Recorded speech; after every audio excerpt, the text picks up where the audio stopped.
ओम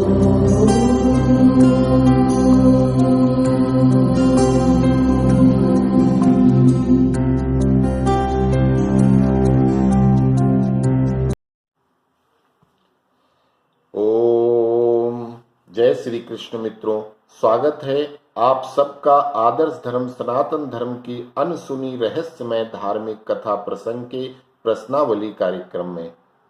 आज के वीडियो के माध्यम से हम अपने दो दर्शकों द्वारा पूछे गए अलग अलग पहेलियों का जवाब दे रहे हैं। पहले दर्शक श्री हजारी लाल सेन जी हैं, जिनके एक प्रश्न का जवाब हम पहले भी एक वीडियो के माध्यम से दे चुके हैं। उनका दूसरा प्रश्न आया कि अंधेरे को डर लागे, पानी को लगी प्यास, लगी सभा जहां न्याय नहीं, बिन दूल्हा की बारात। मैं अपने सभी दर्शकों को इसके पूर्व ये कहना चाहता हूं कि यहाँ सिर्फ वो प्रश्न करो जो किसी ग्रंथ या सनातन धर्म के किसी ग्रंथ की पुरानी नई बात हो, आपको समझ में नहीं आ रही हो या लगता है कि इसका जवाब कोई दूसरा होगा, वही प्रश्न करो। मैंने कहा है कि मेरी कोशिश रहेगी सबके अच्छे प्रश्नों का जवाब देने की कोशिश करूंगा, किंतु मस्ती वाले या जिनका कोई शास्त्रोक्त उत्तर नहीं है, कृपया वो प्रश्न यहाँ ना डालें। हजारी लाल जी, आपके इस दोहे में भी वही त्रुटियां हैं जो आपके पिछले प्रश्न में थी। प्रश्न ऐसा होना चाहिए जिससे आपके साथ साथ हम सबको समझ में आए कि आप पूछना क्या चाहते हैं। आपके प्रश्न जो कुछ समझ में आ रहा है उसके अनुसार बतलाने की कोशिश कर रहे हैं, शायद सही उत्तर यही होगा। वैसे पहेली बनाने वाले के अलावा कोई और जल्दी वहां नहीं पहुंच सकता, क्योंकि एक जैसी कई घटनाएं होती हैं। फिलहाल मुझे लगता है कि ये पहेली द्रौपदी के चीर हरण को ध्यान में रखकर बनाई गई है और इस पहेली का सिर्फ यही उत्तर हो सकता है। अंधेरे को डर लागे मतलब अधर्मी पाप करने वाले दुष्टों को भी डर लग रहा था, अर्थात पाप करने वाले दुर्योधन आदि जो खुद अंधेरे के प्रतीक थे। जब द्रौपदी की साड़ी बढ़ने लगी तो उनको भी इस बात का डर लग रहा था कि साड़ी बढ़ाते हुए कहीं कृष्ण या उनका सुदर्शन यहाँ स्वयं न आ जाएं। प्यासे को लगी प्यास का मतलब ये है कि लोगों का भला करने वाले पांडव महान वीरों की पत्नी होते हुए जिसके एक नहीं 5 पति थे, उनको पानी की संज्ञा दी गई है, जो हमेशा दूसरों की सहायता करते हों। आज वक्त पर मुसीबत में खुद असहाय होकर भगवान कृष्ण की याद करके बुलाती है, अर्थात पानी को स्वयं प्यास लग गई हो। आगे कहते हैं कि लगी सभा जहां न्याय नहीं, अर्थात कौरवों की सभा जहां एक से एक विद्वान महान लोग भीष्म, द्रोण, कर्ण, कृप, विदुर जैसे आदरणीय लोग थे, वहां पर अधर्म अंधेरे में न्याय समाप्त कर चुका था।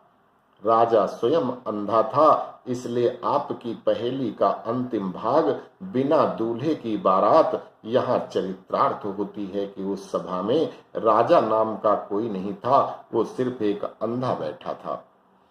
अर्थात पांडव, अर्जुन, भीम जैसे पराक्रमी पति वीरता के सागर होते हुए मजबूर, यानी कि पांडव रूपी सरोवर के पानी रूपी द्रौपदी को प्यास का मतलब जरूरत पड़ी, प्यास लगी, भगवान श्री कृष्ण को बुलाने की जरूरत पड़ी। एक से एक धुरंधर भीष्म, द्रोण, कृपाचार्य, विदुर के होते हुए उस सभा में खुलेआम अधर्म चलता रहा, ठीक वैसे जैसे दूल्हे के बिना बारात हो। अर्थात धृतराष्ट्र जो खुद अंधे थे वो सिर्फ सुन सकते थे। पुत्र मोह में धृतराष्ट्र कभी कोई न्याय नहीं कर पाए। उम्मीद करते हैं कि श्री हजारी लाल जी के प्रश्न का समुचित उत्तर मिल गया होगा। अब हम अपने एक दूसरे दर्शक श्रीमान महावीर गुर्जर जी का प्रश्न उठाते हैं, जो उन्होंने एक लोकगीत की एक लाइन लिखी है। प्रश्न कुछ नहीं पूछा, उन्होंने लिखा है कि सकड़ी गेल बजन भारी, अब पार लगाओ गिरधारी। सकड़ी गेल बजन भारी, अब पार लगाओ गिरधारी। सकड़ी का मतलब होता है जंजीर, अर्थात हाथ की हथकड़ी और बेड़ी। वजन का मतलब वजन, भार, भारी का मतलब अधिक, पार लगाओ मतलब मुक्त करो, उस पार लगाओ। गिरधारी का मतलब भगवान श्री कृष्ण। ये जेल में पड़ी माता देवकी और वसुदेव अपने ऊपर लादे गए लोहे, हथकड़ी, बेड़ी के भार और कंस के अत्याचार के समय भगवान श्री कृष्ण की याद करते हुए जल्दी आने की प्रार्थना कर रहे हैं। गोवर्धन पहाड़ को अपने हाथों पर उठाने वाले गिरधर, अब मुझसे इन सकड़ियों का वजन उठाया नहीं जा सकता है। हे प्रभु, आप तो सर्वेश्वर हो, अंतर्यामी हो, मेरा कष्ट दूर करो। आशा करते हैं श्रीमान महावीर गुर्जर जी, आपके प्रश्न का भी समुचित उत्तर मिल गया होगा। अब आगे हम आपसे थोड़ा सा एक अपील करना चाहेंगे कि अगर हमारे यहाँ प्रसारित होने वाले वीडियो, अनसुने कथा प्रसंग, प्रश्नावली कार्यक्रम, सनातन धर्म की ज्ञानवर्धक आत्मसार करने योग्य बातें अगर आप लोगों को पसंद आती हैं तो कृपया इन वीडियोज को ज्यादा से ज्यादा सनातनी लोगों को भेजकर अपने सनातन धर्म के प्रचार प्रसार में सहभागी बनिए। आदर्श धर्म सनातन धर्म यूट्यूब चैनल का या सामाजिक ज्ञान वेबसाइट का उद्देश्य सिर्फ सनातन धर्म के लिए फैलाई गई भ्रांतियों को, शंकाओं को दूर करने, भोले भाले लोगों को जो भी ये विधर्मी लोग झूठ बोलकर सनातन को कमतर बतलाते हैं, लोगों को झूठ परोसकर उनसे पैसे ऐंठने और धर्म के नाम पर अधर्म के रास्ते पर ले जाने का कार्य कर रहे हैं, जिसमें वो हम सब के उन महापुरुषों के नाम पर अपनी दुकानें चला रहे हैं जिनके बारे में वो स्वयं कुछ नहीं जानते, न पढ़ा है, न उनको भगवान, बल्कि उनको भगवान बताने में लगे हैं। वो उनको भगवान बताएं, हमें कोई आपत्ति नहीं, माने उनका अपना मन है, उनकी अपनी सोच है, किंतु वो उन मनुष्यों को ईश्वर से भी बड़ा बताकर ईश्वर की निंदा करते हैं। तो ईश्वर की निंदा सुनना भी पाप होता है।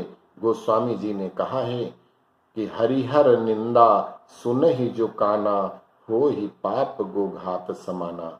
वो उन मनुष्यों को भगवान से भी ऊपर, परम ब्रह्म परमात्मा से ऊपर उनको बताते हैं और भगवान राम, भगवान परशुराम, भगवान श्री कृष्ण के लिए अभद्र भाषा की टिप्पणियां करते हैं। उन लोगों को जब तक आप लोग खुद अपने सनातन धर्म की सार बातें नहीं जानोगे, सिर्फ झूठ जो परोसा गया है उसको लेके ही आप घूमते रहोगे, तो आप उनको जवाब नहीं दे पाओगे। हम अपने बच्चों को आजकल सिर्फ गोस्वामी जी ने जो 600 साल पहले कहा था, आज वही कर रहे हैं।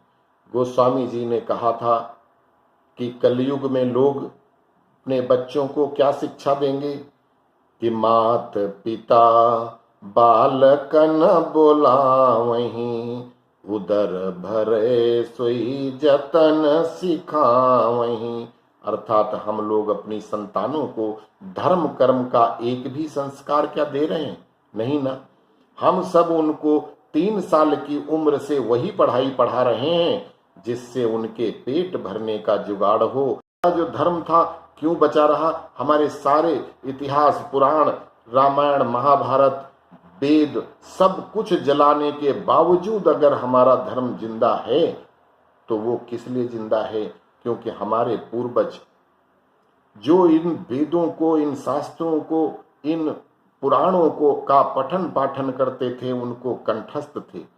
वेद पुराण जल गए तो उसको दोबारा से उन्होंने लिखने की कोशिश किया। कई लोगों ने अपने अपने उसमें लिखा, तो जिससे उनके लिखने में भी कुछ विविधता है, क्योंकि किसी की कोई याददाश्त में कोई कमी बेसी रही, लेकिन सार रूप सबका एक है। हमारा जो पूजा पाठ रीति रिवाज पूजा पद्धति को उन लोगों ने जिंदा रखा था, किंतु अब आज के बच्चे जिनको कुछ मालूम ही नहीं, वो क्या करेंगे? वो या तो नास्तिक बनेंगे या विधर्मी राक्षस धर्म अपनाएंगे और अपना यह लोक और परलोक भी पाप के रास्ते से खराब करेंगे। अतः हम सबका सिर्फ एक मकसद होना चाहिए कि विधर्मियों और ठग संप्रदायों नास्तिकों से अपने बच्चों को सुरक्षित रखना, उनको अपने सनातन परंपरा और धर्म का ज्ञान कराना। हमारे यहाँ अहिंसा को प्राथमिकता दी गई है, किंतु साथ में सठे साठ्यम समाचरित को भी बताया गया है। वेदों में लिखा है कि धर्मो रक्षति रक्षता। अगर आप अपने धर्म की रक्षा करोगे तभी धर्म आपकी रक्षा करेगा, अर्थात धर्म की रक्षा करने में से ही रक्षा होगी, चुप रहने पर नहीं। अस्तु। जय श्री राम।